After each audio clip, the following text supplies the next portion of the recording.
Hi guys! I'm so sorry for not having uploaded much recently. I've been dealing with some stuff and I have my OTB tournament coming up very soon, but I'm still very determined to finish the recaps on the World Championship. I recorded this video a while ago, so it may be a little bit outdated, but I hope you'll enjoy it regardless. Hello guys and welcome to another YouTube video. In today's video we are going back to the World Chess Championship and we will be discussing the games 9, 10 and 11. We missed those 3 games as I had a lot of things to do, and I also had my own OTB game. Make sure to check out my other YouTube video where I talk about my OTB game. But now we are going back to round 9. What happened in the past 3 rounds? Are we still going on with the championship? Because remember, Jan Nepomniachtchi is leading with 1 point. So if there are going to be more decisive results in favor of Jan, we may see the end of the tournament. Let's take a look what happened. So in round 9, Jan was playing with the white pieces and Ding with the black pieces. Let's take a look what happened. So the first move, e4, e5, knight f3, knight c6, and here we are back to the Rory Lopez. Knight f6. Is this going to be a Berlin? No. d3 is a typical anti-Berlin move, and after bishop c5, c3 is very common, short castle, and black is taking over the center here with d5. This is quite a typical move since white is pushing for d4, black is pushing for d5, and it seems like black is completely fine playing d5 here. Now, of course, there are some complications after bishop takes c6, and there's knight takes e5 possible, but because of the fact that there's so much pressure on this pawn on e4, those trades are trades that black is happily going for. Also, we have to note that this bishop is one of the main pieces in this opening. So trading it off for a knight is a decision you don't take very lightly. Knight bd2 is played, defending the pawn simply. D takes e4, d takes e4, changing the pawn structure. Because now it's very interesting to see that white has pushed the pawn to c3, which weakens the square d3. Now, for now, that's maybe perfectly fine. Nothing seems wrong with it. But it could be a factor in the long term. a5 was played, which is quite unusual considering the fact that there's a bishop on b5. And usually we would like to attack that. But black is simply expanding on the queen side, and white responds with a4. Queen e7 was played, queen c2, and here black made an unusual move, knight b8. Now, usually we tell our students, we tell beginners to develop their pieces and don't move your pieces backwards to their initial position. But here you see one of the top players, Ding Liren, play knight to b8. What is the reason behind this? We typically see the knight go back to b8 in the Rory Lopez, and the reason why has to do with the fact that when you see the knight on c6, it has no access to any of the important squares. It cannot go forward. All those squares are occupied or either covered by the enemy's pawn over here. And what are you able to do with this knight whatsoever? So that's why we often see that knight b8 is played to maneuver the knight around, usually to d7, and to find a better square for this knight. Because imagine if we can land the knight, for example, e6 or f4.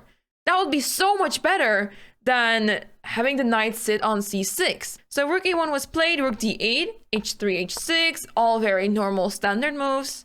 Knight f1 was played, c6, kicking the bishop away, bishop c4. Knight goes to a6 now because it is very well defended over here. And you can maneuver the knight through c7 to e6 and potentially to f4. Knight g3, queen c7, bishop a2. And here comes black with b5, expanding on the queen side. Queen e2, rook b8, knight h4. So black is focusing on the queen side, white is pressing on the king side because, well, those knights have access to this very nice square on f5. So let's see what the players decide to do in the next few moves. Bishop f8 was played, which is a very typical move.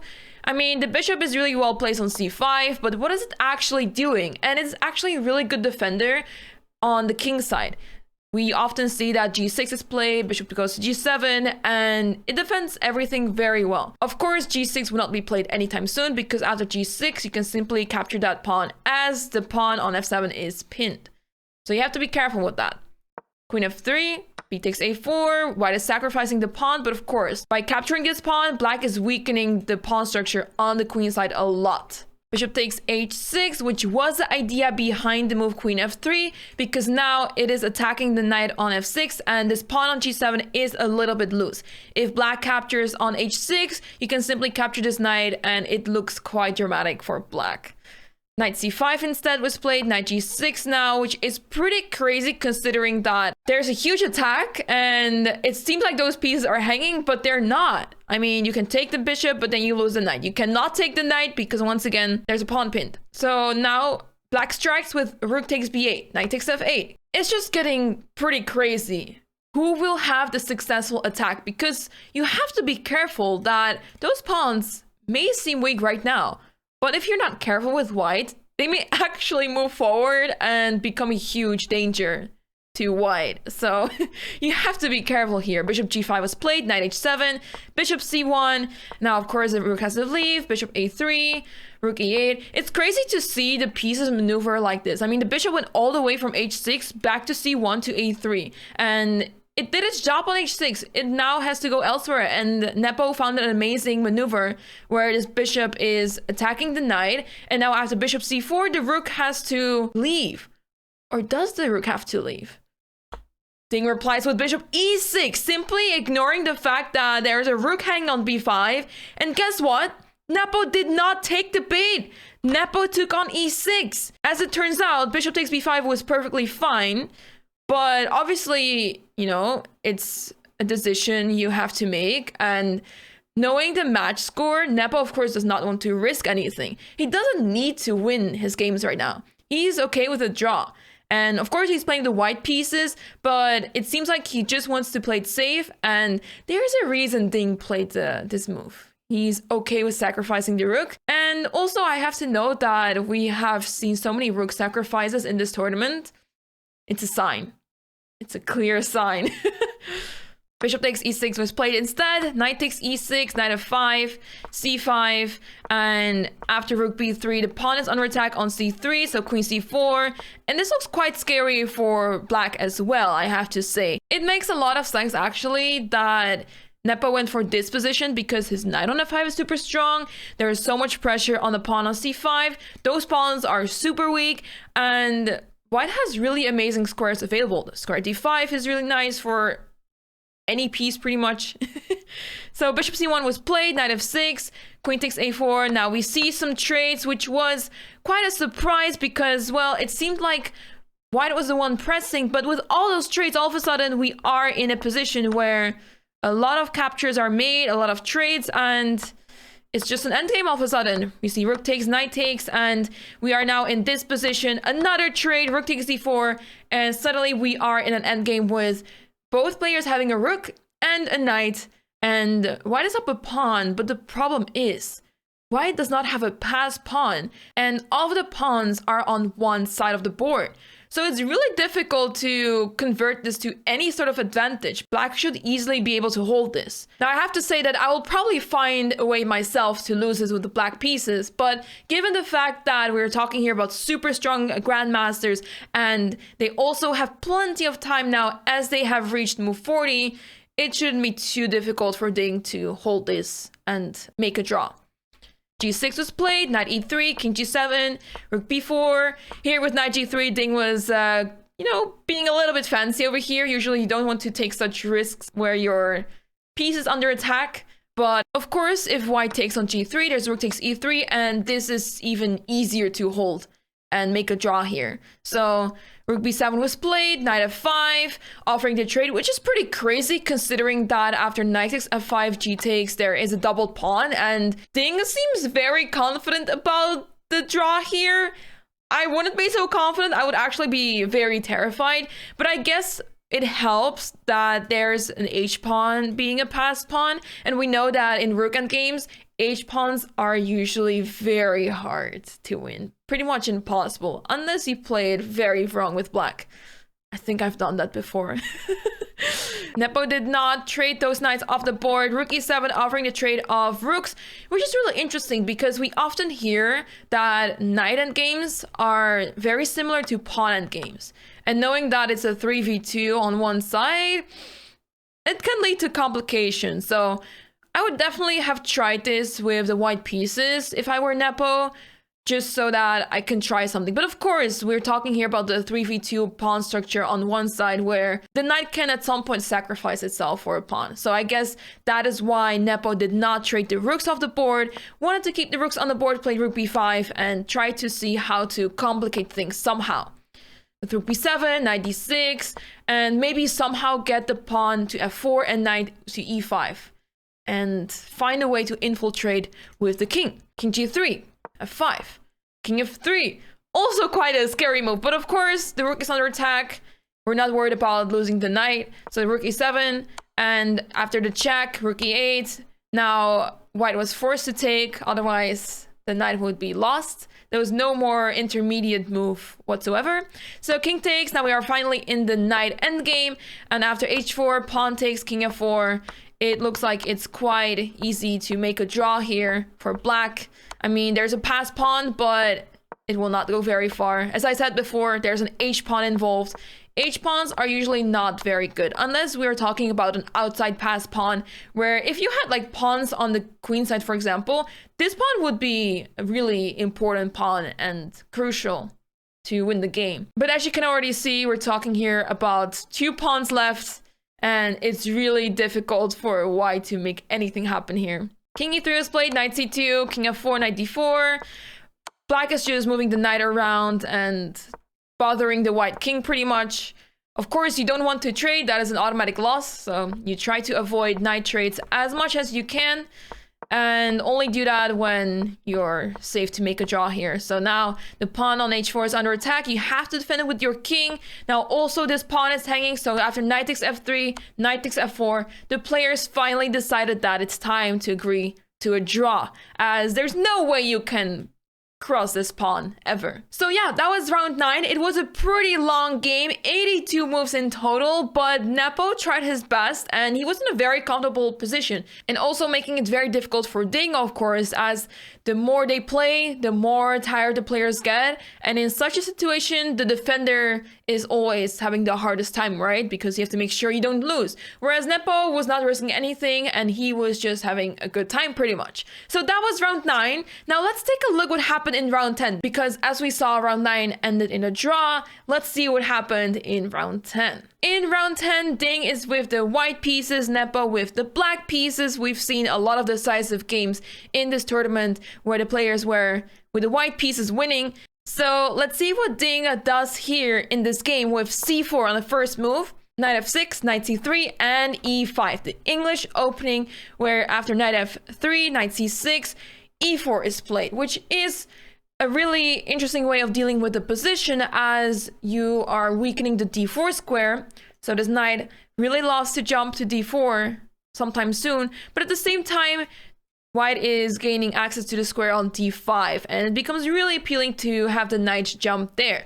So after bishop c5, knight takes e5 is a really known sacrifice where you're sacrificing a piece, but you're almost instantly winning it back. So after knight takes, d4 was played, attacking both pieces at the same time.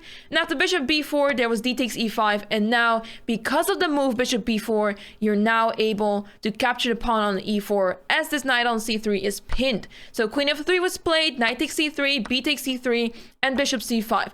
It is rather interesting to see that Ding is going for such an opening where, look at his pawns.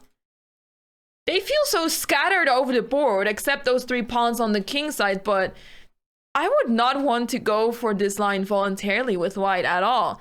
But let's see what he has in mind. Queen g3 was played, so king f8. Now, it seems like this was Ding's idea, to have your opponent play king f8, and now black doesn't have castling rights anymore.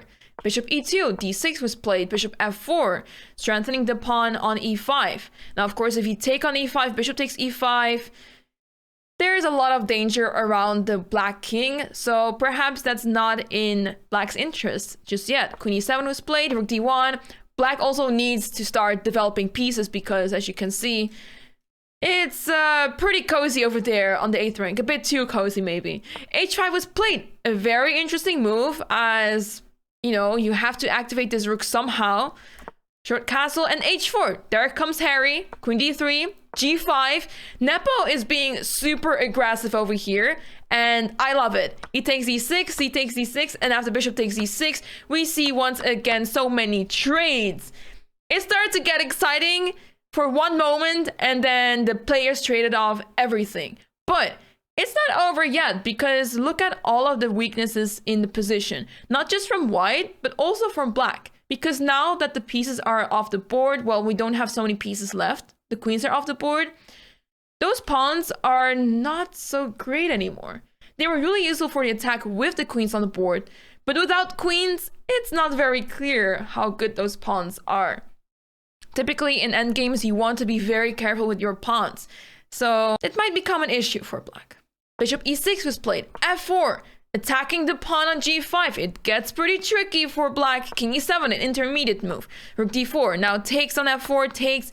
And now the h4 pawn is in trouble. So black pushes the pawn, of course. g4 was played. Rook ac8. King f2. After a4. I mean, this pawn is so weak as well. So the rook is trying to hunt that pawn down. Now the reason why Ding went for this move a4 is because now there's bishop d1 possible, defending that pawn. And after b6, there's king g3.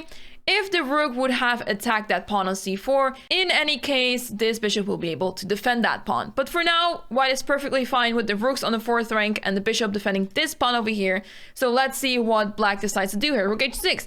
There's not a lot of moves that black has, of course, because if you move the rook elsewhere, away from the h-file, you lose a pawn on h3.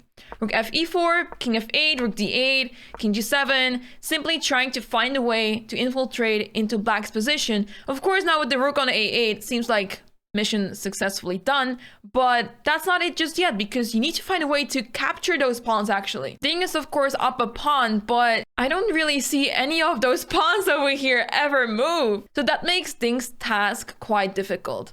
Rook c5, rook takes a7, bishop takes c4, and here the players are trying to strengthen that pieces somehow. The players traded off a pair of rooks as well, and bishop b3 is played, which is a really surprising move.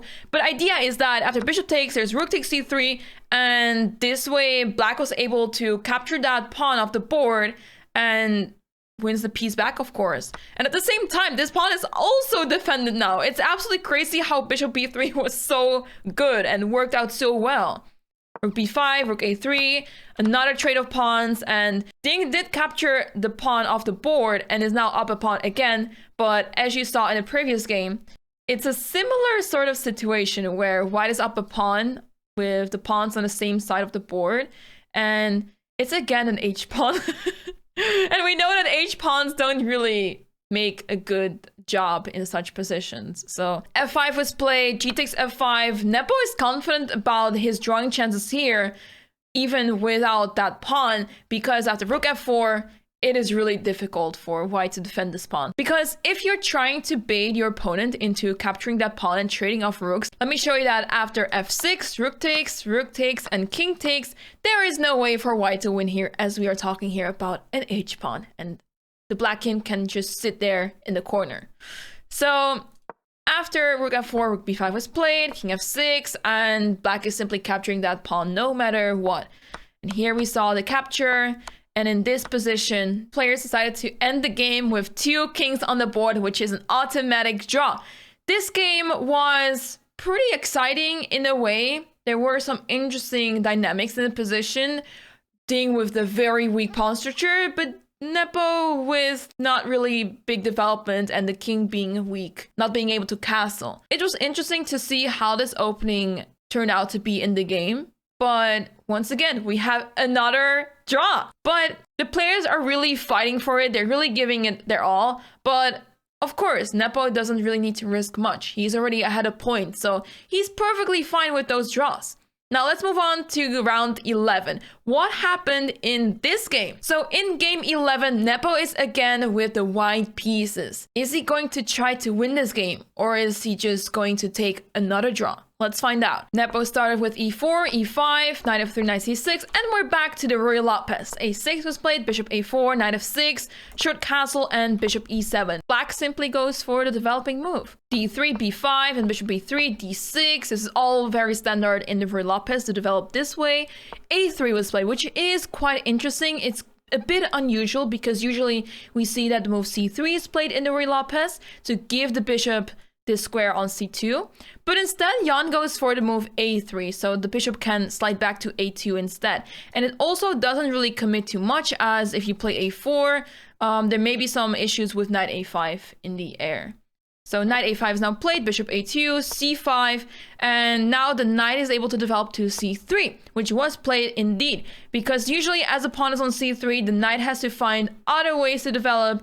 It usually goes to d2 and then maneuvers around this way to e3 or g3. So yeah, knight c3 works in this position. Black played the move bishop e6, bishop g5, short castle. And here, white made an interesting decision. White took on f6, giving up the bishop pair. After bishop takes f6, there's knight d5, and white does have access to this very nice square. But is it worth it? Now, after g6, black is trying to slide the bishop back to g7, which is defending the king very well, and also potentially prepares the move f5. After queen e2, the bishop goes back to g7, and here comes knight to g5, attacking that bishop over here. Is white going to capture that? c4 was played, and there we go. Knight takes e6, f takes e6, knight goes back to e3, and here comes bishop h6. Pinning down the knight, because of course there was a lot of pressure on this pawn. Now with this pin, the pressure is quite less. But now the question is black going to capture that knight off the board since the bishop is not so great anyways? Rook a1 was played, rook b8. So black is preparing to capture this pawn on b2 because after d takes c4, b takes c4, the b file will be open for that rook. D takes c4 was indeed played, but here black went for knight takes c4 because, well, you're attacking the queen. And once again, this knight on e3 is pinned. So there's a lot of pressure on this knight on e3. So white will have to take on c4, right? White took on c4, and now we see once again a lot of trades over here. Look at those 4 pawns. It's quite adorable, but all of those pawns will be captured, as you can see. And of course, white wants to take the a6 pawn instead of the e5 pawn because this pawn is weak anyways. And now white also has a passed pawn on the a file, which seems more beneficial than having this pawn being a passed pawn, since the king of black is super close to that one. So rook a2, rook c6. I mean, I said all of this with the reasoning behind it, that the pawns will actually move forward, but as you can see, the players captured those pawns off the board, and we're now in a very equal position once again. White is capturing the pawn on e5, but as I said before, such endgames are very easy to draw, especially if you have a king following you around, and it was in this position that the players repeated the moves 3 times and agreed to a draw. After king f6, the rook has to move again. If you move elsewhere, then the square e8. So for example, if you go to a5, you lose a pawn, so may as well repeat moves and agree to a draw. It's pretty crazy to see that the games are of pretty high level. The players are not really making mistakes anymore. They're playing it very safe, and I mean, we're getting really close to the end. We only have a maximum of 14 games. Remember, Ding is still behind 1 point. Jan is leading with a point ahead. And it means that Ding needs to win in order to tie the match. And if we will have a tie at the end of those 14 games, we may see tie breaks. Well, those 3 games may not have been as exciting as we have seen the drama before with decisive games over and over again, but these games still had a lot of value and a lot of interesting positions, so it was still really exciting to follow those games. But I'm really curious to see what the players will come up with for the last 3 rounds. Are we going to see another decisive game, or will Nepo simply go for 3 more draws and secure the title this way? Let's find out in the next video.